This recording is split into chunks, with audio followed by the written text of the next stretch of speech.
Eu vejo com muito entusiasmo. A pesquisa foi colhida presencialmente, de maneira muito séria, com questionários presenciais, não foi por telefone, é uma pesquisa nacional, é uma pesquisa que não é paga por ninguém aqui do Paraná ou por nenhum órgão chapa branca. Eu fui surpreendido hoje de manhã vendo na internet o resultado publicado. E claro que eu fiquei feliz, até porque a semana que passou, que era o tempo em que estavam coletando os dados, houve muito fake news, me colocavam de vice de um, de vice do outro, diziam que eu não queria ser mais candidato, diziam que eu queria a oposição junto comigo para procurar desmanchar qualquer possibilidade de avanço do meu nome.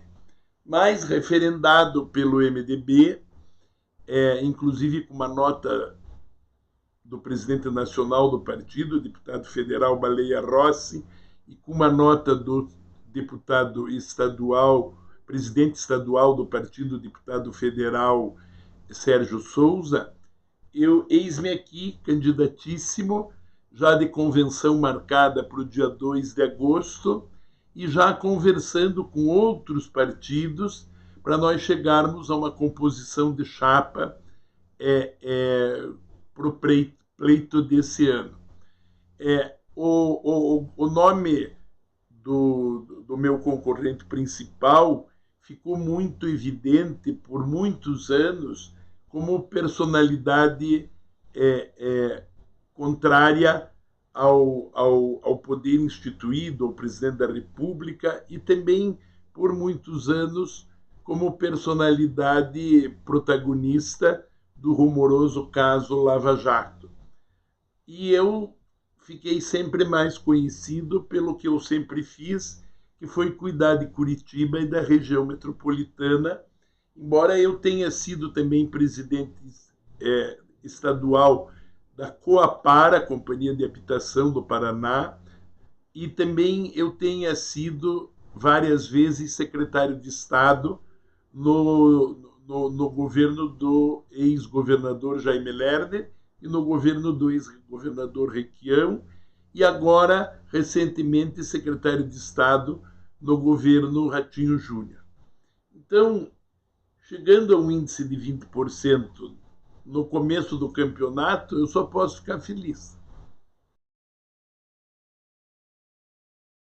Recebi aqui um grupo de engenheiros, tanto ligados a PCHs como a CGHs, pequenas centrais hidrelétricas, grandes centrais hidrelétricas, como também engenheiros ligados à ideia de um programa estadual de biometano, baseado naquilo que estudou com precisão e, para orgulho nosso, ganhou o Nobel de Agronomia e de Agricultura desse ano, ou não, do ano passado, a professora paranaense Maria Ângela Hungria, técnica da Universidade Estadual de Londrina e funcionária nacional da Embrapa. Dentro do que a Maria Ângela pensa e do que penso também eu, está mais do que na hora de nós fazermos uma indústria paranaense de biometano, de nós investirmos em todo o sudoeste, oeste e também no norte do Paraná, num dia seguinte do próspero agronegócio que nós já temos, de nos livrarmos do passivo ambiental das carcaças de frango, das carcaças de suínos, das carcaças de boi, e nos livrarmos do passivo ambiental da matéria orgânica acumulada que tanto mal faz, inclusive vai acabar fazendo ao solo do Paraná, se não houver um tratamento adequado.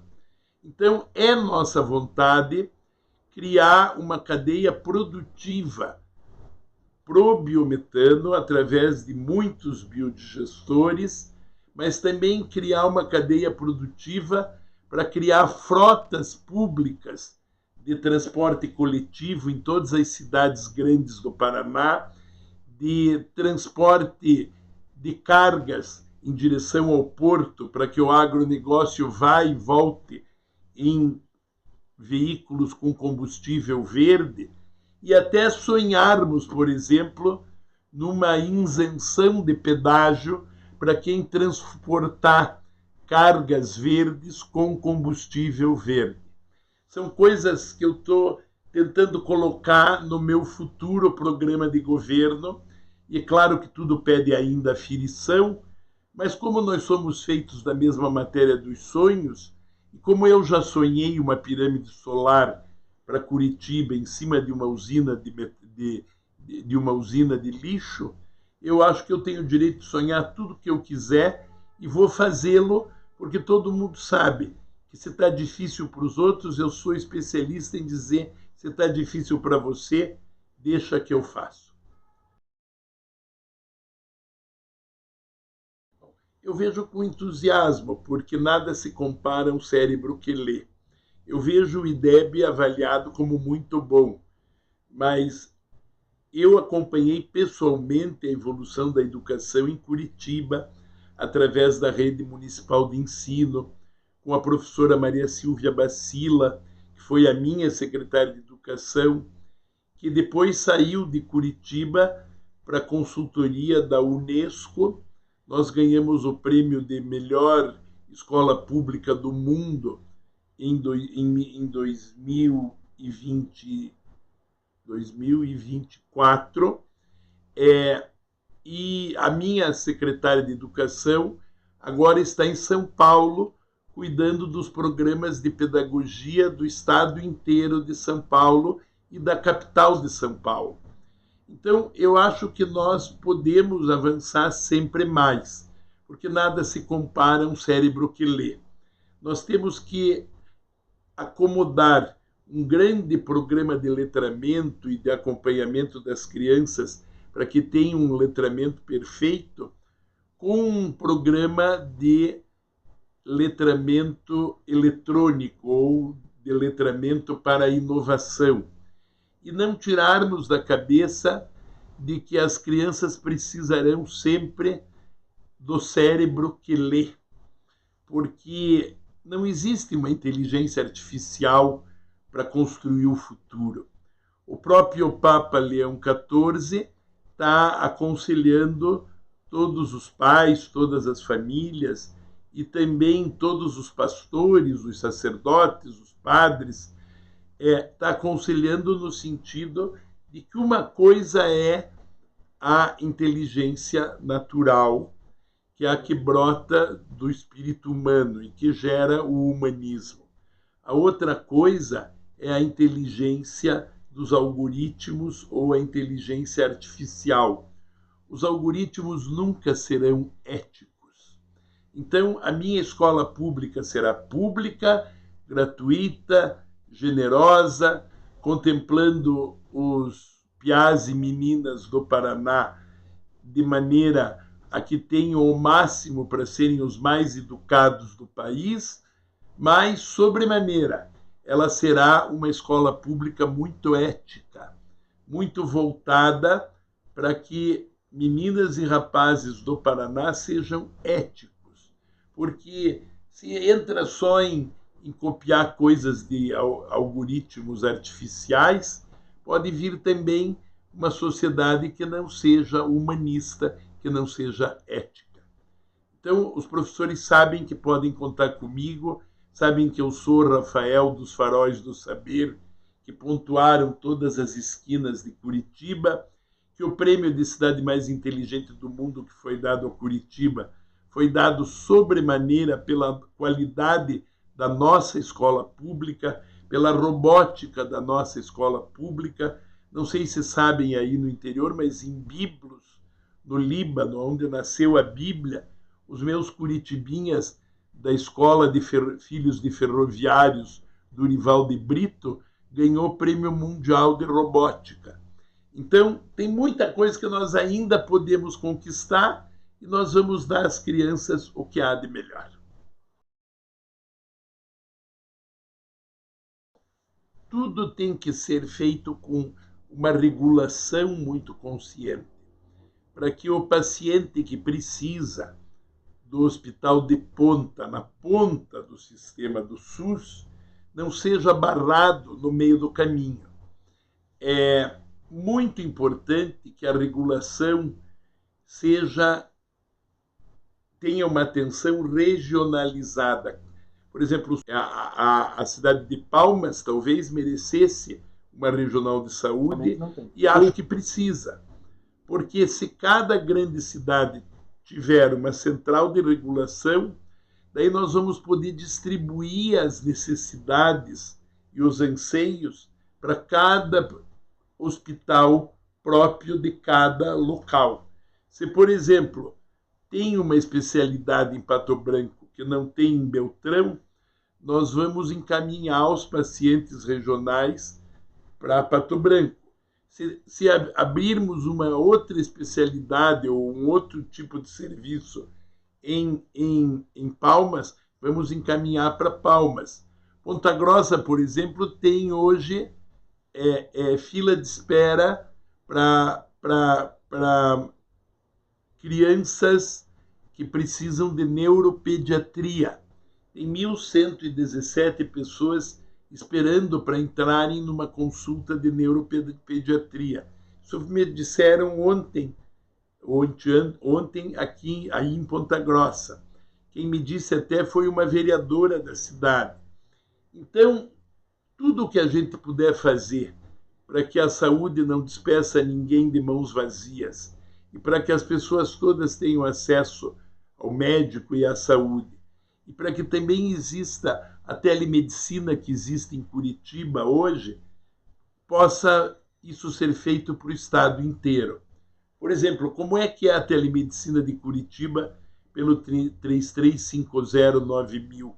Você liga, a mamãe está aflita do outro lado, com uma criancinha que está se afogando, a médica por telemedicina já vê se o caso é de gravidade, se o caso é de chamar uma ambulância, se o caso é de encaminhar simplesmente para o dia seguinte para um posto de saúde normal, se o caso é simplesmente uma alergia ou uma aflição provocada por um sintoma de gripe.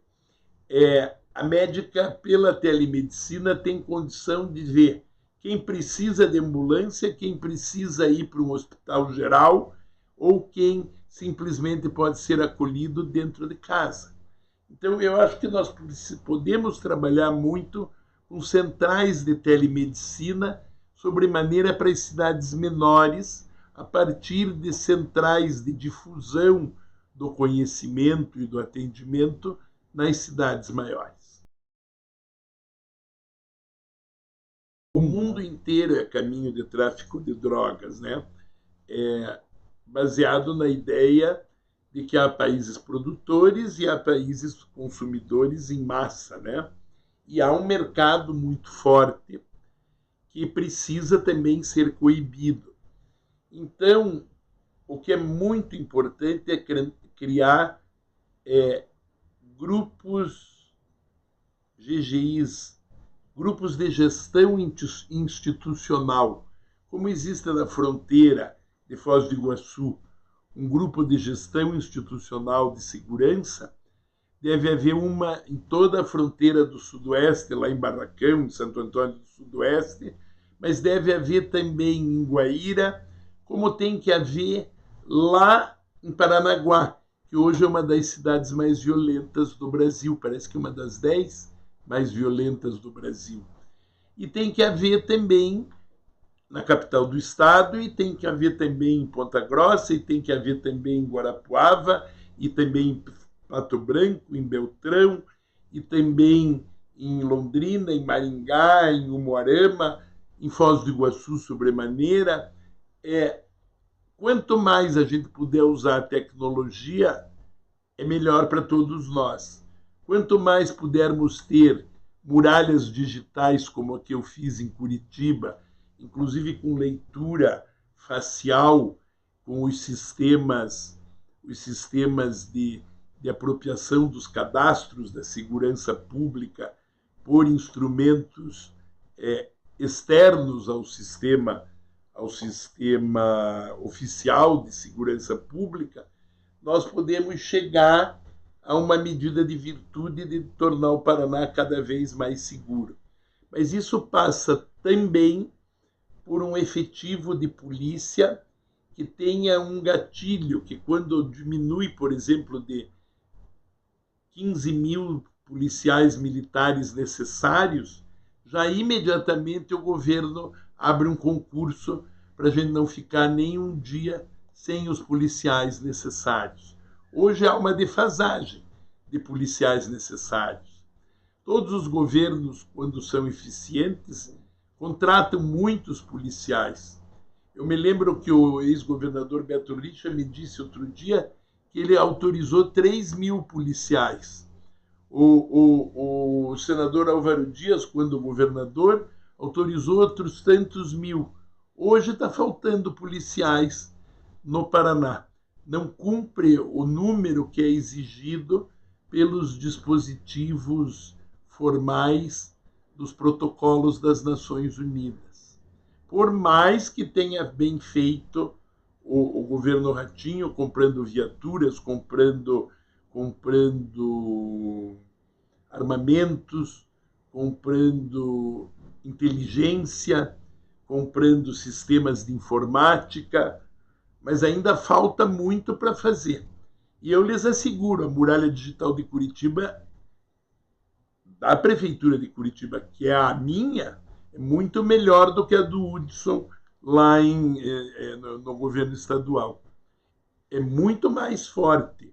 A acuidade do sistema de segurança, que serve também à Polícia Militar e que serve também à Polícia Civil, a de Curitiba e da Grande Curitiba, do que a do Estado inteiro.